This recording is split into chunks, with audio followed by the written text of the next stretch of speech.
Hi, fans. I'm the PC Expert Amateur, and this is episode 61 of the airflow and pressure differential comparison of 120 millimeter fans.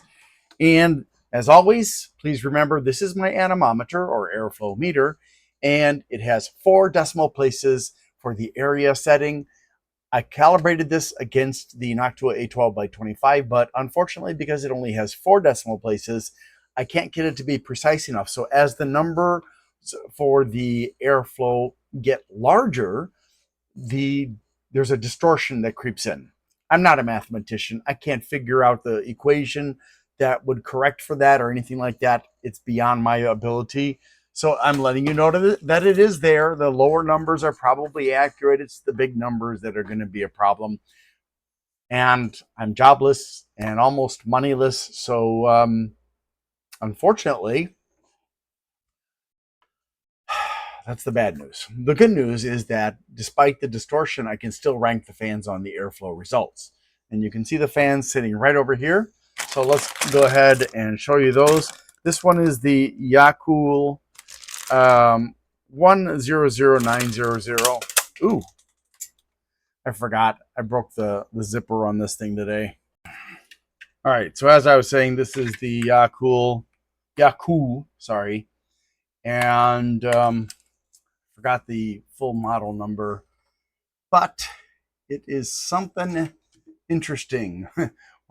100900, then FN-Yaku-120mm. Ooh. And then we have the Voltik, and this is the 120 millimeter high performance case fan TFD-12025L12Z. The AAAWave AF12025-4P-B, B for black. And then I have this one is a SXDOOL, DOOL, 12025L05R with a potentiometer, speed controller, USB powered. And interestingly enough, it works much better with this than just the cable. And it's a USB cable. So I'm not really sure what magic this thing is producing that allows it to do so much better. But I would, if I had to guess, I would say it's like this. So these fans are 12 volt fans for the most part. Every once in a while I'll have the 24 volt fan, which, you know, is a little bit more effort, but it's okay. And the USB port is going to be 5 volts. So in theory, this should make it worse. But when I use the regular fan cable, it's worse than the USB. So it's just, I don't know, maybe somebody else knows the secret. I don't understand that. And finally, we have the Nanoxia or Zen Micro GmbH FX12-1250. So those are the fans we're looking at today. And I'm going to put up the RPM results on the screen so that you can look at that information. Also look at the the bearing types, and look at the pictures. Examine the frame design, the blade design, the distance side to side between the blades, the diameter of the hub, and so on, and see if you can identify which of these fans will have the worst airflow and which will have the best, which will have the worst pressure differential, and which will have the best. Now, I know if you really want to, you can look at the published specs, but they aren't always right. Sometimes they cheat, sometimes they get it wrong. I don't really know why. There's variance from one fan to another, and for a lot of the fans that I've got, I've only got one.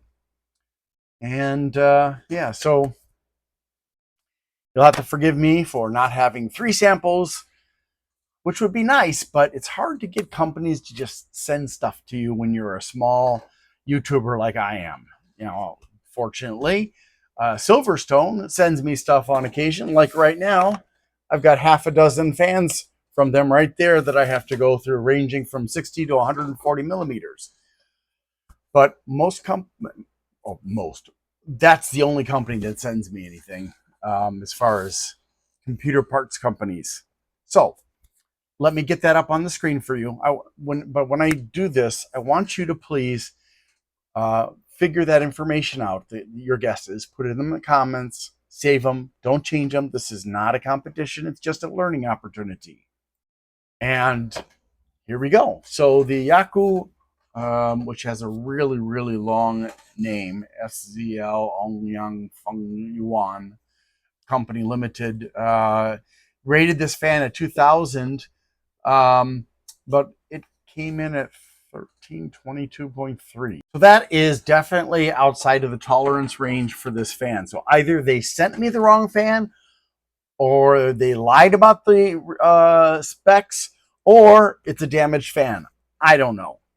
I have one other Yaku fan. Hopefully that one will perform better than this one. The Nanoxia was rated at 1250, came in at 1400. The SXDOOL was rated at 1200, came in at 1841.9. And again, that is with the potentiometer speed controller. Without it, it came in at 1134.6, a massive, massive difference. The Voltik was rated at 2000, came in at 1960, and the AAAWave was rated at and achieved 2500. So please pause the video and put your guesses in the comments now, and we'll move on to the airflow results. And here are the airflow results. Of course, unsurprisingly, the Yaku failed to do as well as the others at only 137.4, better than I thought it was going to get given the results. The Nanoxia came in at 10.2 better than that, which it's a little bit significant, but not particularly. But the SXDOOL was very much better at 188.4. The Voltik was a little bit better at 193.8, and the AAAWave came in at 237.6, blowing most of the others away. Now, I don't know if you managed to guess that it would be the Yaku and the AAAWave or not, but let's see how you do on pressure differential. And we can see that this time, strangely enough, the Nanoxia actually was defeated by the Yaku. Nanoxia only got 64 degrees. Yaku 69, which is a little bit significant. The SXDOOL was 73, Voltik 76, and the AAAWave was 78. Okay, well, let's go ahead and take a look at how these fans perform compared to all of the other fans on the list. All right, this is sorted on RPMs. RPMs are important, but they're not the final arbiter of fans' performance in any one area or another, because of other characteristics of the fan, such as the bearings, the blades, the frame, and so on. So we can see that in the list so far, we have the Yaku in the first quartile, along with the Nanoxia, not surprising there.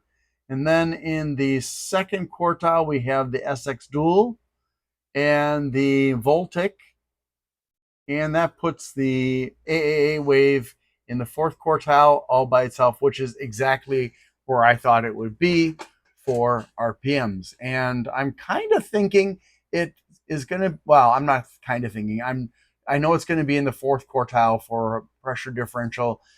I think it'll be in the third or fourth for the airflow, but let's go ahead and find out. All right, so here we have it. In the first quartile, what do we got? Nothing. There's not going to be anything with that. But in the second quartile, we do have the Nanoxia and the Yaku and the SXDOOL. And in the third quartile, the Voltik. And then in the fourth quartile, the AAAWave. That leaves us with just one more thing to do, and that's looking at the airflow. All right, so we should see the Yaku pretty soon here. There it is, right as on time. And the Nanoxia are both in the first quartile. Not surprising there. And we've got the SXDOOL, which is on the border between the second and third. The Voltik is in the third quartile. That leaves, again, the AAAWave in the fourth quartile, as I suspected it might be. So let me move this over so you can look at the RPMs as well. Keep in mind that the results today help us to understand the airflow. Airflow is great for an exhaust fan.